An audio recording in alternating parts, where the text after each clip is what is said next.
இன்விசிபிளாக shoulder எப்படி join பண்ணுறதுன்னு பார்க்கலாம்.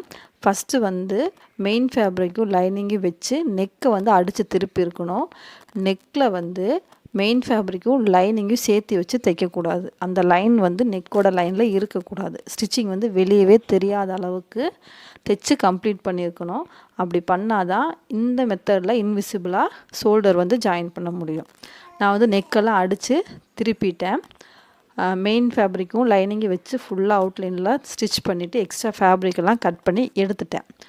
இப்போது ஷோல்டரில் வந்து லைனிங்கும் மெயின் ஃபேப்ரிக்கை வச்சு தைச்சிருப்பேன். அந்த லைனும் ஆம்ஹோலில் ஒரு 4 இன்ச் போல் அந்த ஸ்டிச்சிங் லைனும் பிரிச்சுட்டேன்.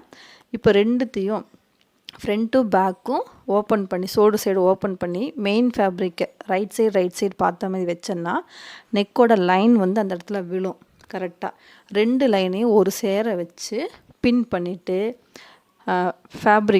மெயின் ஃபேப்ரிக்லேருந்து லைனிங் வரைக்கும் ஒரே நேராக தையல் போட்டால் அப்படின்னா அந்த இடத்துல ஸ்டிச்சிங் லைன் வந்து உள்ளே போயிடும். 2 சைடுமே நீட்டாக ஃபினிஷிங் கிடைக்கும். லைனிங் சைடும் நல்லா நீட்டாக இருக்கும், மெயின் ஃபேப்ரிக் சைடும் நீட்டாக இருக்கும். நம்ம தையல் போட்டதே அந்த இடத்துல தெரியாத அளவுக்கு நீட்டாக இருக்கும். ஜாயிண்டிங் வந்து சூப்பராக இருக்கும்.